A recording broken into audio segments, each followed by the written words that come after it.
এবার সৌদি আরবের যুবরাজ মোহাম্মদ বিন সালমানকে চিঠি লিখেছেন প্রধানমন্ত্রী তারেক রহমান।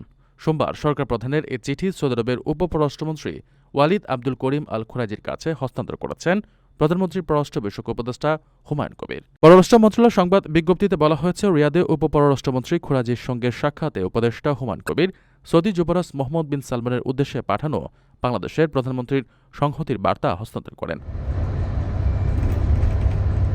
উপদেষ্টা হুমায়ুন সৌদি আরবের উপপররাষ্ট্রমন্ত্রীকে বলেন, মধ্যপ্রাচ্যের এই সংকটময় সময়ে বাংলাদেশের সরকার ও জনগণ সৌদি আরবের পাশে রয়েছে। যুক্তরাষ্ট্র ইসরায়েলের হামলার পাল্টায় ইরান উপসাগরীয় দেশগুলোতে পাল্টা হামলা চালিয়েছে। বিষয়টি নিয়ে মধ্যপ্রাচ্যের দেশগুলোর প্রতি সংহতি জানিয়ে রাষ্ট্রপ্রধানের কাছে বিশেষ দূতের মাধ্যমে চিঠি পাঠাচ্ছেন প্রধানমন্ত্রী তারেক রহমান। সৌদি আরবের আগে কাতার, সংযুক্ত আরব আমিরাত এবং ওমানের সরকার প্রধানের কাছে গেছিল তার চিঠি। একই সঙ্গে সৌদি আরবের বাদশা এবং যুবরাজকে তাদের সুবিধাজনক সময়ে বাংলাদেশ সফরের জন্য প্রধানমন্ত্রীর আমন্ত্রণ পৌঁছে দেন।